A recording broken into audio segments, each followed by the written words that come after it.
Okay, so this first lecture is for Chapter 1 in Literature and the Writing Process, and it's the Pre-Writing Process chapter.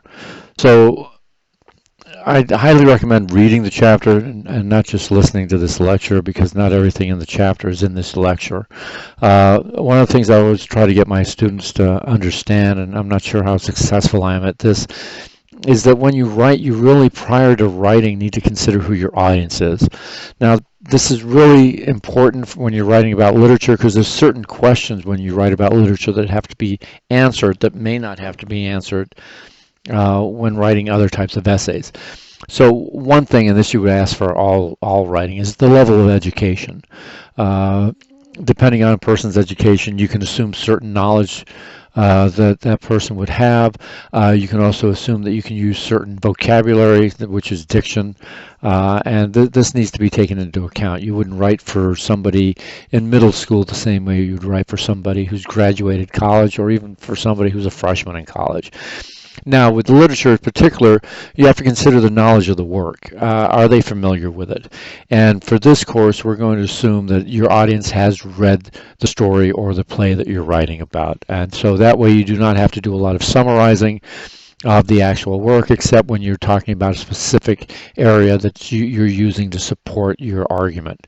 And then you have to consider the relationship to the work.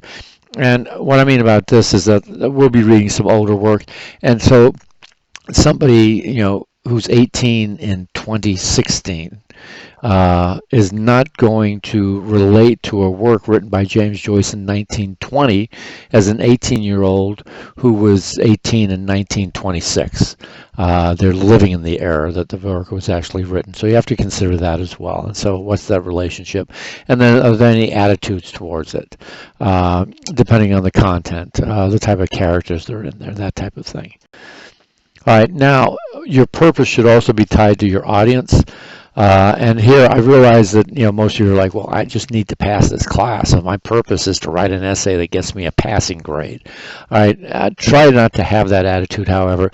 Try to think that you're actually writing for a certain audience that you want to accomplish something with. So what is it that you're trying to accomplish? Are you just trying to inform that audience of certain information?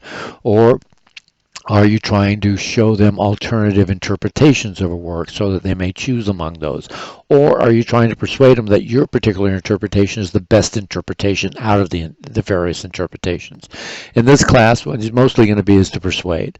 I like to try to write essays where you're persuading people to take an interpretation of yours as being the best of the interpretations. Now, when you're thinking about the works that you're going to be writing about, you need to ask questions about the conflict. Now, this isn't a conflict of like, you and your girlfriend or boyfriend arguing, not that type of conflict. We'll go into a definition of what I mean by conflict later in the course. You also have to be thinking about characters, how they happen to interact with one another, why certain characters are in the work, what's the relationship to the main character, how do characters change, especially the main character. That tends to give you a lot of information about what might be the theme of the work. And then you want to look at recurring motifs or small mini themes within the work, or symbols, objects that seem to be representing more than what they actually are. And then you kind of bring all these together into how they may play into the theme. So the theme is just, what is the story about? Now this, I don't mean here what's the action that occurs with the story. What I'm talking about here is, why has the author laid out this story in the manner that he or she has? What is he trying to, or she trying to convey? So this isn't just about what happens, but what's happening below the surface. What's the main, usually social message that's going on? And this is when you combine all those components that we were talking about earlier. And again, we'll talk about how to develop theme ideas. And finally, a thesis. Your thesis should be a single declarative sentence, just one sentence. Should encapsulate both your subject and your topic, what you're specifically going to write about the topic. And so I'm a little more stringent in what I want from a thesis than I think other writing instructors are. And I make the example of, like, you're going to take a trip, and you tell me, well, I'm going to take a trip from Detroit to LA.